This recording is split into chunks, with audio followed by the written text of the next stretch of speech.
तो एक सीक्वेंस क्या होती है, एक फंक्शन होता है सेट ऑफ नेचुरल नंबर से कहाँ पे कुछ भी हो सकता है, but if you are talking about sequence of real numbers तो यहाँ पे आर होगा, राइट। और तो बेसिकली फंक्शन क्या करता है, नेचुरल नंबर के सेट की ऑर्डरिंग की हेल्प से एलिमेंट्स को अरेंज करता है। क्योंकि जब हमें स्टार्टिंग में, जब सबसे शुरू में, सबसे पहले जब हमें सीक्वेंस की डेफिनेशन कराई जाती है, कैसे कराई जाती है, वैसे ही बोलते हैं कि अरेंज करते हैं ऐसे 1 2 3 4 करके, ऐसे अरेंजमेंट्स कोई भी सीक्वेंस है ना। तो ये फंक्शन क्या करता है, अरेंज करता है। तो अगर हम सीक्वेंस को एक्सएन से डिनोट करते हैं तो हम कब कहेंगे सीक्वेंस कन्वर्ज करेगी किसी नंबर एल पे। पहली बात उसको कन्वर्ज करना चाहिए, हम सीधा नहीं बोल सकते कि लिमिट, पहले हमें गारंटी होना चाहिए कि कन्वर्ज करेगी, फिर हम बोलेंगे कि कहाँ कन्वर्ज करेगी। तो बेसिकली हम बोल रहे हैं कि वो सीक्वेंस कन्वर्ज करेगी नंबर एल पे, कब बोलेंगे, if I given with arbitrary epsilon. ये एप्सिलॉन क्या होता है, एप्सिलॉन होता है टॉलरेंस लेवल।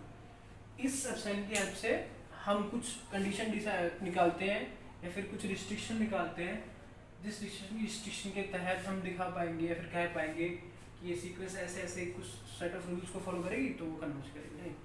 तो कैसे होगा कि if given with arbitrary epsilon then xn minus l का जो मॉड्यूलस होगा this should be less than epsilon for all n greater than equals to n।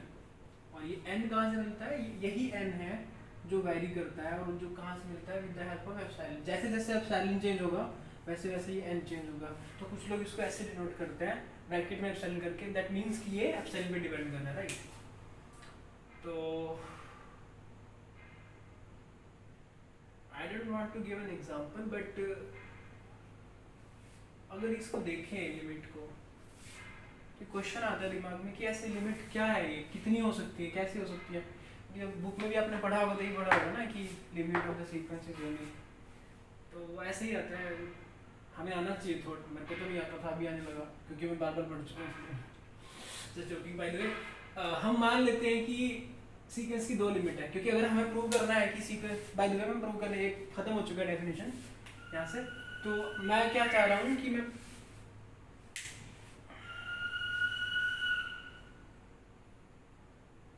शोर सुन रहे हो भाई, ये 1 टेक वीडियो है। बाय द वे मैं चाह रहा हूँ कि लिमिट ऑफ द सीक्वेंस को यूनिक प्रूव करूँ। तो मैथ्स में अगर किसी चीज़ों को यूनिक प्रूव करना है तो हम क्या करते हैं, हम उसका अपोजिट मान लेते हैं कि यूनिक नहीं है। मतलब क्या होगा, एटलीस्ट 2 होंगे, और 2 होंगे तो 4 कर दिया, 2 होंगे, एटलीस्ट 2 होंगे। तो 2 करने के बाद हम किसी कॉन्ट्रडिक्शन में अराइव हो जाएं, या फिर हम किसी ऐसी कंडीशन पे पहुंच जाएं जिससे वो दोनों इक्वल हो जाएं। तो मान लो कि 2 लिमिट्स हैं इसकी, L1 एंड L2, राइट। ये 2 लिमिट मान ली मैंने सीक्वेंस की। मेरे को प्रूव करना है कि दोनों इक्वल हैं कि नहीं। 2 चीज़ों को इक्वल प्रूव करने के लिए मैथ्स में अगर सेट है ये, तो हम क्या करते हैं कि इसके अंदर कंटेंट है, इसके अंदर कंटेंट है, दोनों इक्वल है, राइट। बट अगर नंबर्स है तो हम क्या करते हैं, less than this less than this, तो क्या हो जाएगा, दोनों इक्वल हो जाएंगे। But in this case we don't know about L1 and L2, so मेरे को तो नहीं लगता ये लेस देन इक्वल वाली अप्रोच यहाँ पे काम आएगी। मे भी अगर कुछ आइडिया है तो तुम बता सकते हो, बट मेरे दिमाग में तो सिर्फ इतना ही आ रहा है कि अगर किसी 2 चीज़ों को मीट्रिक स्पेस में एटलीस्ट अगर प्रूव करना है इक्वल, तो शो कर दोगे कि उसका डिस्टेंस 0 है। डिस्टेंस यहाँ पे क्या होगा, मॉड्यूलस, राइट, क्योंकि मॉड्यूलस ही मीट्रिक होता है। पे जो हम नेचुरली मीट्रिक मानते हैं तो वो मॉड्यूलस ही होता है। तो हम प्रूव कर देंगे कि अगर L1 माइनस L2 का मॉड्यूलस अगर ये 0 हो जाए, ये 0 हो जाए, तो हम प्रूव करवाएंगे ना, ये मान देंगे कि L1 is equal to L2, right. अब सीधा 0 प्रूव करना is also difficult, we don't know L1 and L2 because these are limits. Basically हम इनको अटेन कैसे कर पा रहे हैं, बाय टेकिंग n, या फिर bye like if you are going towards infinity then we are able to achieve those limits। तो अगर हमें पहले ही उनको इन्फिनिटी पे जाने के बाद मिल रही है तो इसको एनालाइज करना तो बहुत ही मुश्किल है, राइट। तो हमें क्या करना पड़ेगा, डेफिनेशन की हेल्प लेनी पड़ेगी। तो हम क्या करेंगे, इसके अंदर L1 minus an plus an और माइनस L2, मैंने क्या किया, an को ऐड कर दिया, an को सब्सट्रैक्ट कर दिया। अभी an क्या है, नेचुरल क्वेश्चन ये होगा, राइट, क्योंकि मैंने अब तो लिखा ही नहीं कि ये कैपिटल N है क्या। तो बेसिकली अगर हम L1 के लिए ये डेफिनेशन अप्लाई करें for a given epsilon, xn minus L1 is less than epsilon for all, हमें कुछ n मिलेगा राइट, हम उसको n1 मान लेंगे। और L2 के लिए अगर अप्लाई करेंगे xn minus L2 less than epsilon for all n greater than equal to n2 मिलेगा राइट। तो हम क्या करेंगे, उन n1 और n2 का मैक्स ले लेंगे और उस मैक्सिमम को नोट कर देंगे कैपिटल N से, और वो जो an टर्म है मैंने यहाँ पे लिखी है। तो वो क्या करेगा, अब हम यहाँ पे लेते हैं ट्रायंगल इनइक्वालिटी, वो क्या करेगा बेसिकली इसको लेस देन एप्सिलॉन कर देगा, इस पार्ट को लेस देन एप्सिलॉन कर देगा। और अगर इनको अलग अलग करना है तो हमें ट्रायंगल इनइक्वालिटी यूज करनी पड़ेगी। तो an minus L1 plus an minus L2, it doesn't matter basically क्योंकि मॉड्यूलस है तो मैं an को पहले लिख सकता हूँ। तो ये क्या होगा, ये लेस देन एप्सिलॉन और ये भी लेस देन एप्सिलॉन, ये क्या हो गया 2 एप्सिलॉन राइट।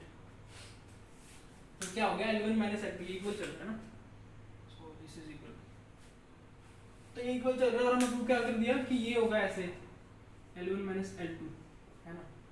ये क्या हो गया लेस देन 2 एप्सिलॉन हो गया, स्ट्रिक्टली लेस देन 2 एप्सिलॉन। और एप्सिलॉन वाज आर्बिट्रेरी राइट, अगर एप्सिलॉन आर्बिट्रेरी है तो हम इसको एप्सिलॉन बाय 2 यहाँ से मान के चलेंगे तो यहाँ पे एप्सिलॉन आ जाएगा, तो हम क्या पाएंगे कि ये 0 है। तो इससे क्या हो जाएगा L1 equal to L2। But मान लो इन केस अगर मानते हो कि नहीं ये तो इनके बीच का डिफरेंस 0 थोड़ी आया है, तो एप्सिलॉन से लेस है, तो करने को तो आर्गुमेंट कुछ भी कर सकते हैं ना, तो आपको करना भी चाहिए तभी तो हमारे डाउट्स क्लियर होते हैं। तो L1 मान लेते हैं कि नॉट इक्वल टू L2, ये सब होने के बाद भी मान लेते हैं कि वो क्या है L1 not equal to L2, ये मैं प्रूव कर चुका हूँ। यहाँ से मैं मानता हूँ कि L1 not equal to L2 right. तो modulus of L1 minus L2 कुछ तो होगा राइट, मैंने उसको मान लिया m मान लो राइट, m फॉर मंकी, तो m मान लिया। सो बेसिकली ये m हो गया, तो हम इसका यूज कैसे कर सकते हैं, थिंक अबाउट इट राइट, कैसे कर सकते हैं ये मुझे भी नहीं पता, मैं फर्स्ट टाइम कर रहा हूँ, मतलब एटलीस्ट इस वीडियो के लिए फर्स्ट टाइम ही कर रहा हूँ। तो ये डिफरेंस m है, ये है लेस देन एप्सिलॉन, तो हम क्या करेंगे m/2 या फिर m को ही एप्सिलॉन मान लेंगे क्योंकि एप्सिलॉन आर्बिट्रेरी था राइट, इसको एप्सिलॉन मान लो और फिर हम क्या प्रूव कर पाएंगे, सेम प्रोसीजर, क्योंकि हर एप्सिलॉन के लिए मेरे को n मिलेगा राइट, तो हर एप्सिलॉन के लिए मैं ये प्रूव कर पाऊंगा ना राइट, इसको एप्सिलॉन/2 मान लेंगे ना, तो यहाँ पे क्या हो जाएगा लेस देन 2 नहीं आ जाएगा, तो L1 माइनस L2 का जो मॉड्यूलस होगा स्ट्रिक्टली लेस देन m आ जाएगा, बट ये तो m था ना राइट, तो कॉन्ट्राडिक्शन होगी, इसका मतलब क्या है कि इन दोनों को इक्वल ही होना पड़ेगा। अच्छा, जब जस्ट मैंने +2 करी थी और मैं फर्स्ट ईयर में आया था तो सर करवाते थे हमारे सीक्वेंसेस, तो बोलते थे ऐसे ऐसे करके बोलते थे एप्सिलॉन आर्बिट्रेरी है तो मैं इसको एप्सिलॉन/2 ले लेता हूँ। मैं पूछता था सर से, सर ऐसे कैसे कर दोगे आप, पहले आपने एप्सिलॉन लिया है, यहाँ पे 2 एप्सिलॉन आ गया तो अपनी मर्जी से आप एप्सिलॉन/2 ले रहे हो, कहीं पे एप्सिलॉन/10 ले रहे हो, ऐसा थोड़ी होता है। दो की सर ने को सेटिस्फैक्टरी आंसर नहीं दिया, बट अब मेरे को समझ में आ रहा है कितना बड़ा बेवकूफ था। एप्सिलॉन आर्बिट्रेरी है तो हम कुछ भी स्टार्टिंग से सपोज कर सकते हैं, क्योंकि ये कोई फिक्स नंबर नहीं है ना, इट इज आर्बिट्रेरी। अच्छा, एक एग्जांपल करते हैं, -1/n, कुछ भी क्वेश्चन दिया हो ना, कुछ भी गलत प्रूव करना हो या फिर कुछ भी ऑप्शन डिस्कार्ड करना मान लो आपने, तो इस एग्जांपल के बारे में जरूर सोचना, पता नहीं एग्जांपल पता नहीं कुछ ना कुछ दे जाता है हर बार।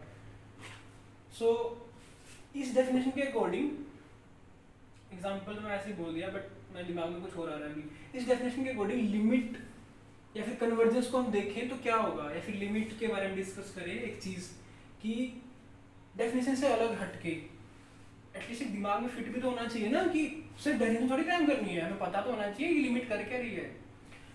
A number L is said to be limit of sequence, जब ऐसा ऐसा हो रहा है, बट आप इसको इंटरप्रेट करके देखो अपनी लैंग्वेज में कैसा हो रहा है कि xn minus L less than epsilon, मतलब क्या है ये बेसिकली ये L के अराउंड एप्सिलॉन नेबरहुड है, L minus epsilon L plus epsilon ऐसा कुछ है, ठीक है। तो इसके अंदर xn की कितनी टर्म्स हैं, for all n greater than equal to n epsilon, यहाँ पे ये फाइनाइट नंबर होगा, इस एप्सिलॉन के लिए फाइनाइट नंबर होगा। तो क्या है, इस फाइनाइट नंबर के बाद की सारी टर्म्स इस नेबरहुड में आ रही है, ये तो कहना चाह रहा है ये तो बेसिकली लिमिट क्या कहती है कि अगर एल एक लिमिट है सीक्वेंस की तो उसके अराउंड आर्बिट्रेरी नेबरहुड, राइट, क्योंकि एप्सिलॉन आर्बिट्रेरी है, आर्बिट्रेरी नेबरहुड में सीक्वेंस की इनफाइनाइटली मेनी टर्म्स आएंगी विद एडिशनल कंडीशन दैट कि जो बाहर रहेंगी वो फाइनाइटली मेनी रहेंगी जो इस नंबर से गवर्न होंगी, राइट। बट जब हम सीक्वेंस में लिमिट पॉइंट का डेफिनेशन पढ़ेंगे, फिर एक्यूमुलेशन पॉइंट बोलते हैं कुछ लोग, उसमें क्या होता है कि उस नंबर को लिमिट पॉइंट कब बोलेंगे, जब उसके अराउंड आर्बिट्रेरी नेबरहुड लेंगे तो वो इनफाइनाइटली मेनी टर्म्स को कंटेन करे, उसमें वो एडिशनल कंडीशन नहीं होती कि living infinitely many terms outside, उसमें ये नहीं होता। तो उसके अंदर बाहर भी इनफाइनाइटली मेनी टर्म्स हो सकती है, अंदर भी हो सकती है। तो एग्जांपल मेरे को यहाँ से याद आया था, जैसे -1 1 -1 ऐसे जा रही है ना ये, तो बेसिकली ये कन्वर्ज ही नहीं करेगी, तो उसकी लिमिट की हम बात नहीं करेंगे। बट इसके पास लिमिट पॉइंट है 1 और -1, क्योंकि 1 के अराउंड अगर आप कुछ भी नेबरहुड लोगे 1 - 7 1 + एप्सिलॉन, इसके अंदर क्या होगा 1 और आ रहा होगा, इनफाइनाइटली मेनी टाइम्स 1 आ रहा होगा, राइट। तो इस सीक्वेंस के इनफाइनाइटली मेनी टर्म्स हैं, बट इसके बाहर भी इनफाइनाइटली मेनी टर्म्स हैं। कौन सी है? -1 बहुत बार आ रहा है। ऐसा मत बोलना कि एक ही टर्म है फाइनाइटली मेनी तो ये लिमिट हो जाएगी, नहीं, ये -1 इनफाइनाइटली टाइम्स आ रहा है सीक्वेंस में, तो ये इनफाइनाइटली मेनी टर्म्स होंगे, राइट। तो ये लिमिट पॉइंट हो जाएगा, बट लिमिट नहीं होगा। बट अगर ऐसा होता कि फाइनाइटली मेनी टर्म्स बाहर आती तो लिमिट ही हो जाती।